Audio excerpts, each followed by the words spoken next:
Okay, today we can learn about the formation of image. എങ്ങനെ കണ്ണിൽ പ്രതിബിംബം രൂപപ്പെടുന്നു എന്ന് പഠിക്കാം.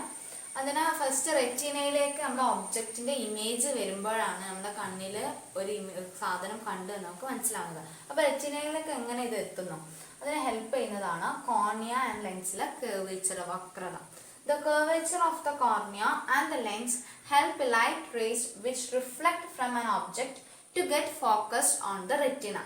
റെറ്റിനയിലേക്ക് ഒരു സാധനം നമ്മളിപ്പം കാണുന്നത് എന്താണ്, ഒരു പെന്ന് അല്ലെങ്കിൽ ഫോൺ എന്താണ് നമ്മൾ കാണുന്നത്, അതിലേക്ക് ലൈറ്റ് പോയിട്ട് അതിലേക്ക് പ്രകാശം പോയിട്ട് തിരിച്ച് റിഫ്ലക്ട് ചെയ്ത് വരുന്നതിനെ റെറ്റിനയിലേക്ക് ഫോക്കസ് ചെയ്യിപ്പിക്കാൻ ഹെൽപ്പ് ചെയ്യുന്നതാണ് കോർണിയയിലെയും ലെൻസിലെയും കർവേച്ചർ എന്ന് പറയുന്നത്.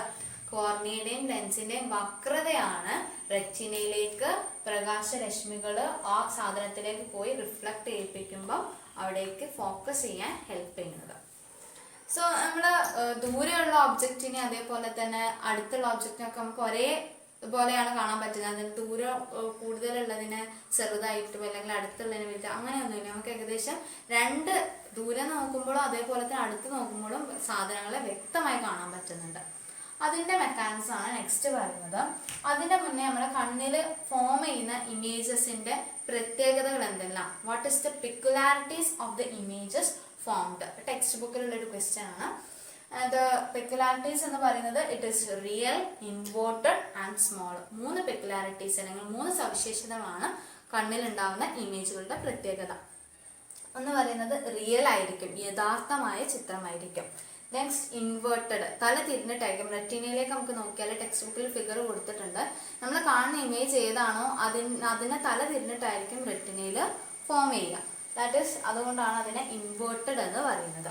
ദെൻ സ്മോൾ, ചെറിയൊരു ഇമേജ് ആയിരിക്കും ഫോം ചെയ്യുന്നത്. ഇതൊക്കെയാണ് കണ്ണിൽ അല്ലെങ്കിൽ ലൈസിൽ ഉണ്ടാവുന്ന ഇമേജസിന്റെ പെക്യുലാരിറ്റീസ്. ഇനി ദൂരെയുള്ളതും അതേപോലെ അടുത്തുള്ളതിനെ നമുക്ക് ഒരേപോലെ ക്ലിയർ ആയി കാണാനുള്ള കാരണം എന്ന് പറയുന്നത് it is because of the adjustment of the focal length. നമ്മുടെ ലെൻസിലെ ഫോക്കൽ ലെങ്ത്തിന്റെ അഡ്ജസ്റ്റ്മെന്റ്, ഫോക്കൽ ലെങ്ത് എന്താണെന്നൊക്കെ നമ്മൾ പഠിച്ചതാണ്.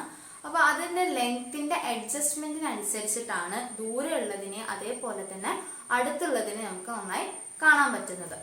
സോ ഫോക്കൽ ലെങ്ത് എന്തൊക്കെയാണ്, നമ്മൾ ദൂരെയുള്ളതിനാണെങ്കിൽ അതിനനുസരിച്ച് അഡ്ജസ്റ്റ് ആവും, അടുത്തുള്ളതിനാണെങ്കിൽ അതിനനുസരിച്ച് അഡ്ജസ്റ്റ് ആവണം. അപ്പൊ അതിന്റെ രണ്ടിന്റെയും ഡിഫറൻസസ് നമുക്ക് നോക്കാം. അതായത് ഡിസ്റ്റന്റ് ഒബ്ജക്റ്റ്, ദൂരെയുള്ള സാധനങ്ങൾ കാണുമ്പോഴുള്ള മാറ്റവും അതേപോലെ തന്നെ നിയർ ബൈ ഒബ്ജക്ട്സ്, അടുത്തുള്ള സാധനങ്ങൾ കാണുന്നതിനുള്ള മാറ്റവുമാണ് അടുത്ത് നോക്കുന്നത്. When we viewing the near by object, അടുത്തുള്ള ഒബ്ജക്റ്റുകളെ നോക്കുമ്പോൾ കണ്ണിൽ സംഭവിക്കുന്നത് എന്തെന്ന് വെച്ചാൽ first one ciliary muscles contract. നമ്മുടെ കണ്ണിൽ സിലറി മസിൽസ് ഉണ്ട്. സിലറി മസിൽസ് എന്താണെന്ന് പാർട്സ് ഓഫ് ഐയിൽ ഡിസ്കസ് ചെയ്തതാണ്. സോ സിലറി മസിൽസ് കോൺട്രാക്ട് ചെയ്യപ്പെടുന്നു. നമ്മൾ അടുത്തുനിന്നൊരു സാധനം കാണുകയാണെങ്കിൽ അതിൽ സിലറി മസിൽസ് കോൺട്രാക്ട് ചെയ്യപ്പെടുന്നു, സിലറി പേശികൾ സങ്കോചിക്കുന്നു. പിന്നെ നടക്കുന്ന മാറ്റം എന്ന് പറയുന്നത് ലിഗമെന്റ്സ് റിലാക്സ്, സ്നായുക്കൾ അഴയുന്നു, റിലാക്സ് അവരൊന്ന് അഴഞ്ഞു നിൽക്കുന്നു. Then curvature of lens increases, ലെൻസിന്റെ കർവേച്ചർ കൂടുന്നു, ഇൻക്രീസ് ആവുന്നു, അതായത് ലെൻസിന്റെ വക്രത കൂടുന്നു. അതേപോലെ തന്നെ focal length decreases, focal length കുറയുന്നു. ഈ നാല് മാറ്റങ്ങളാണ് നമ്മൾ അടുത്തുള്ള സാധനങ്ങളെ അല്ലെങ്കിൽ നിയർ ബൈ ഒബ്ജക്ട്സിനെ വ്യൂ ചെയ്യുമ്പം സംഭവിക്കുന്നത്. ഒന്ന് സിലറി മസിൽസ് കോൺട്രാക്ട് ചെയ്യുന്നു, അതായത് സിലറി പേശികൾ സങ്കോചിക്കുന്നു. രണ്ട് ലിഗമെന്റ്സ് റിലാക്സ്, ലിഗമെന്റ്സ് എന്ന് പറയുന്നത് സ്നായുക്കളാണ്, അത് അഴഞ്ഞു പോകുന്നു. മൂന്നാമത് curvature of the lens increases, curvature വക്രത കൂടുന്നു, കർവേച്ചർ ലെൻസിന്റെ വക്രത കൂടുന്നു. ദെൻ നാലാമത് ഫോക്കൽ ലെങ്ത് ഡിക്രീസ് ആവുന്നു, ഫോക്കലിന്റെ ലെങ്ത്, ഫോക്കസിന്റെ ലെങ്ത് ഡിക്രീസ് ആണ്. ഈ നാല് മാറ്റങ്ങളാണ് നടക്കുന്നത്. ഇതിന്റെ നേരെ എതിരായിട്ടാണ് നമ്മുടെ ഡിസ്റ്റന്റ് ഒബ്ജക്റ്റ് അല്ലെങ്കിൽ ദൂരെയുള്ള സാധനങ്ങൾ കാണുമ്പോൾ സംഭവിക്കുന്നത്. When we are viewing distant object, the ciliary muscles will relax. Ciliary muscles near by ആവുന്ന സമയത്ത് എന്തായിരുന്നു സംഭവിക്കുന്നത്, കോൺട്രാക്ട് ചെയ്യപ്പെടുകയായിരുന്നു അല്ലെങ്കിൽ സങ്കോചിക്കുകയായിരുന്നു ചെയ്തത്. പക്ഷെ ഡിസ്റ്റന്റ് ഒബ്ജക്റ്റ് കാണുന്ന സമയത്ത് സിലറി മസിൽസ് അല്ലെങ്കിൽ സിലറി പേശികൾ റിലാക്സ് ആവുകയാണ് അല്ലെങ്കിൽ വിശ്രമ അവസ്ഥയിലാവുകയാണ് ചെയ്യുന്നത്. ദെൻ ലിഗമെന്റ്സ് സ്ട്രെച്ച്, ലിഗമെന്റ്സ് വലിയുന്നു. നേരത്തെ അയഞ്ഞു പോയ സ്നായുക്കൾ ഇപ്പോൾ വലിയുന്നു. Ligaments were relaxing on when we are viewing near by object, but it becomes stretched when we viewing the distant objects. ദൂരെയുള്ള വസ്തുക്കൾ കാണുമ്പോൾ ലിഗമെന്റ്സ് എന്ത് സംഭവിക്കുന്നു, സ്ട്രെച്ച് ചെയ്യപ്പെടുന്നുണ്ടെങ്കിൽ വലിഞ്ഞു പോകുന്നു. ദെൻ മൂന്നാമത് വരുന്ന മാറ്റം, നേരത്തെ കർവേച്ചർ ഓഫ് ലെൻസ് കൂടുകയാണെങ്കിൽ ഡിസ്റ്റന്റ് ഒബ്ജക്റ്റ് കാണുമ്പോൾ അത് കുറയുകയാണ് ചെയ്യുന്നത്. ലെൻസിന്റെ വക്രത നമ്മൾ അടുത്തുള്ള സാധനങ്ങൾ കാണുമ്പോൾ കൂടുകയായിരുന്നു ചെയ്യുന്നത്. പക്ഷെ ഡിസ്റ്റന്റ് ഒബ്ജക്റ്റ് കാണുന്ന സമയത്ത് ലെൻസിന്റെ വക്രത കുറയുകയാണ് ചെയ്യുന്നത്. Then focal length were decreasing when we are viewing the nearby object, but it increases when we are viewing the distant object. അടുത്തുള്ള സാധനങ്ങൾ കാണുമ്പോൾ ഫോക്കൽ ലെങ്ത് കുറയുകയായിരുന്നു, പക്ഷെ ദൂരെയുള്ള വസ്തുക്കൾ കാണുമ്പോൾ ഇതിന് നേരെ എതിരായിട്ടാണ് സംഭവിക്കുന്നത്.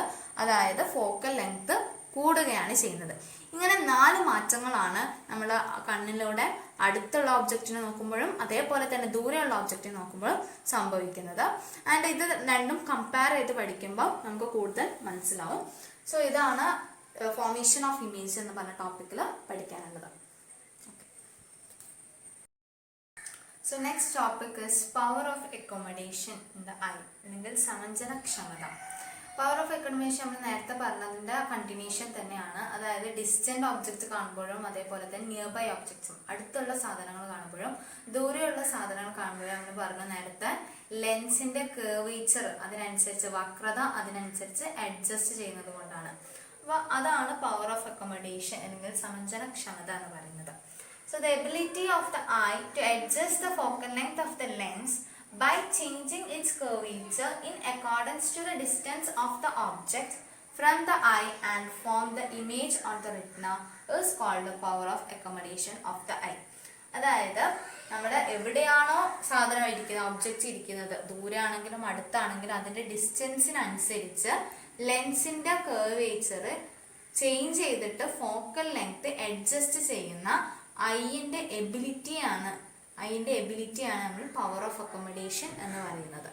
അതായത് എവിടെയാണോ നമ്മുടെ വസ്തു ഇരിക്കുന്നത് അതിന്റെ ദൂരത്തിനനുസരിച്ച് കർവേച്ചർ ഏതിന്റെ ലെൻസിന്റെ വക്രത മാറ്റി ഫോക്കൽ ദൂരത്തിനനുസരിച്ച് അഡ്ജസ്റ്റ് ചെയ്തിട്ട് റെറ്റിനയിൽ പ്രതിബിംബം ഉണ്ടാകുന്നതിനെയാണ്, അതിനുള്ള കണ്ണിന്റെ സവിശേഷത അല്ലെങ്കിൽ കണ്ണിന്റെ എബിലിറ്റിയാണ് നമ്മൾ എന്ത് പറയുന്നത്, പവർ ഓഫ് അക്കോമഡേഷൻ എന്ന് പറയുന്നത്. അതിനുള്ള കണ്ണിന്റെ കഴിവിനെയാണ് പവർ ഓഫ് അക്കോമഡേഷൻ അല്ലെങ്കിൽ സമഞ്ജനക്ഷമത എന്ന് പറയുന്നത്.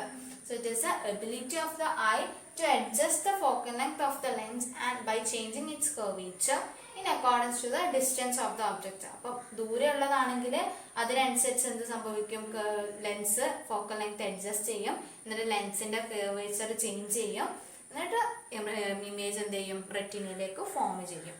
അങ്ങനെയുള്ള കണ്ണിന്റെ ആ ഒരു എബിലിറ്റിയാണ് നമ്മൾ പവർ ഓഫ് അക്കോമഡേഷൻ എന്ന് പറയുന്നത്. ഇപ്പൊ ദൂരെയുള്ളതാണെങ്കിലും അടുത്തുള്ളതാണെങ്കിലും ഒക്കെ ആ ഡിസ്റ്റൻസ് എന്ത് ചെയ്യും, ഡിസ്റ്റൻസിനനുസരിച്ച് കർവേച്ചർ വക്രതക്ക് മാറ്റം വരുത്തിയിട്ട് ലെൻസിന്റെ ഫോക്കൽ ലെങ്ത് അഡ്ജസ്റ്റ് ചെയ്തിട്ട് റെറ്റിനയിലേക്ക് പ്രതിബിംബം ഫോം ചെയ്യുന്നു. ആ കണ്ണിന്റെ സവിശേഷത അല്ലെങ്കിൽ ആ കണ്ണിന് അത് ചെയ്യാനുള്ള പ്രാപ്തിയാണ് നമ്മൾ എന്ത് പറയുന്നത്, പവർ ഓഫ് അക്കോമഡേഷൻ അല്ലെങ്കിൽ സമഞ്ജനക്ഷമത എന്ന് പറയുന്നത്.